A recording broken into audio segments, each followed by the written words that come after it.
All right, friends, let's take a look at this. We got a dead oak tree, either done in by chestnut borers or oak wilt quite some time ago. Within the last 10 years, probably within the last 5, you can see bark is starting to slough off, and right here at around 30 feet or so and below, we have plenty of fungus growing on the tree. Our lean is actually in that direction. Lots of bones. Notice they're interlocked with the white pine. Now, there's one that's interlocked. The rest are relatively free. There are some hanging dead branches there. We're going to have to be very careful and constantly looking up to the sky for anything that might be coming down. But other than one branch up there that's behind a couple of those white pine, nothing should hit another tree and come back at us. Probably gonna do our second test run and feeding wood using the 395 here at the stump. Our lay is over in here. We have a number of Juneberry, chokecherry, black cherry, and there white oaks that would be nice to save. However, this one will probably be saved. That one will be a little sketchy because with these dead snags, you want to go with your lean, or if at all possible, never go more than a couple degrees off your lay. And it looks like the lay is going to be possibly in here, given how tall this tree is. Unless this branch here is short enough to tag that small white oak, there's a chance we could end up saving those white oak. But you know, with a tree like this, as large, tall as it is, and as many branches that it has up high, it's definitely going to do some damage. Fortunately, it's not overly limb locked, and we should be able to drop this with the lay, which is what you want to do with a dead snag. So I've cleared around the stump. I'll do some additional prep work around the stump so that I have a sufficient exit path, which will be kind of in this direction will be my escape route.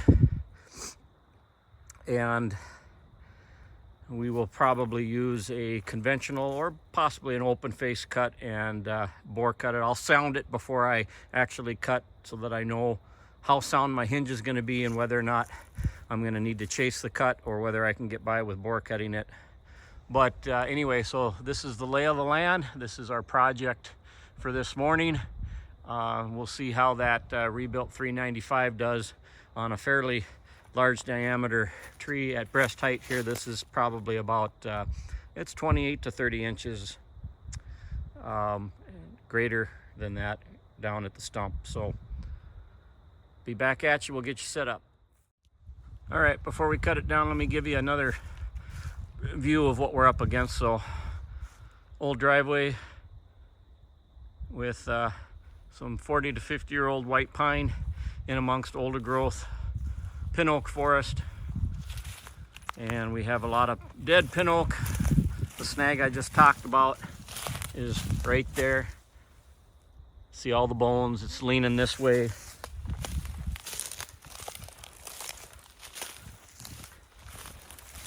And in the previous video I mentioned that white oak, and there's another one over there. And the lay for this tree is gonna be right here. So just give you another idea of the setup. Sorry for the long intro, but when you're dropping trees, it is important to understand that there's a size up and assessment process to doing this correctly and developing a plan. So if all goes well, I'll have at least one view coming from behind or on the side of the tree, and we're hoping to drop this right in here where we have some of this dead slash, and hopefully we're going to avoid taking out this white oak, but that branch there may have something to say about that, so we will see. All right, Bowman out. Back at you in a bit. All right, so I'm going to proceed to sound this tree. I'm going to be splitting the video here from a couple angles. This has turned out to actually be over a 32-inch tree at the stump, and been dead a number of years. Usually it's started to rot on the outside. There'll be anywhere from 1 inch to 3 inches of decay on the outside, but usually these pin oaks are fairly robust, dry, and rigid with sound wood on the inside. So I'm just trying to sound it here, but with that outside rot and thick bark, sometimes you don't get a real great sound. So as you'll see here in a minute, I will blaze around the tree just to ensure that I've got some sound wood to properly operate a hinge.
So at this point, after a day's worth of bucking and now this felling operation, this saw is starting to get broken in real nicely. I'm quite pleased with how it's performing. It fires up with essentially one pull, two pulls tops, and idles wonderfully.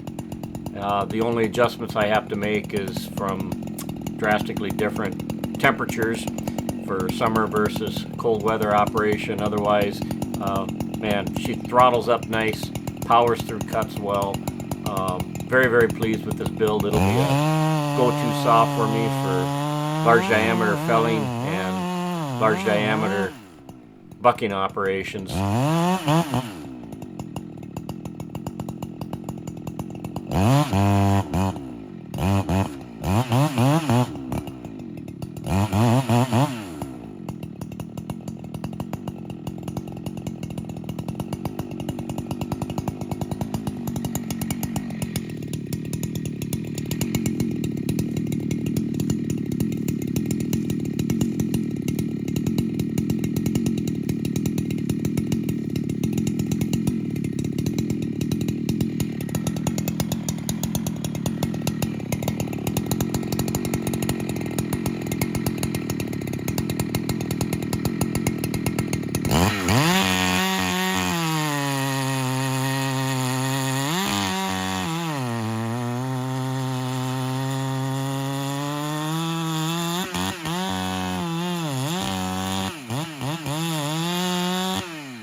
right, folks, that was a close one for you, but it went right where we wanted it to.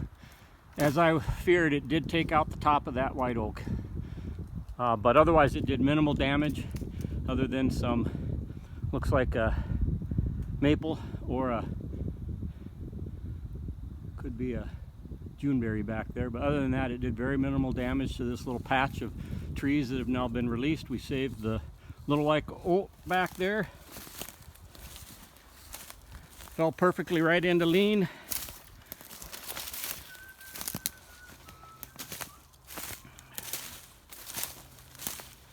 Left a fairly stout hinge. It was already leaning, and since this is dead wood, according to my dad, probably 4 years dead, you can see what we ended up with, though. Considering that it's been dead for a while, there was really no rot. So it was, as I've said before, other than maybe below ground where it's rotting away, these stems on this sandplane habitat, they stay pretty sound for quite a while. So that 395 worked great. No issues whatsoever with it. And another dead snag down. Bull man out.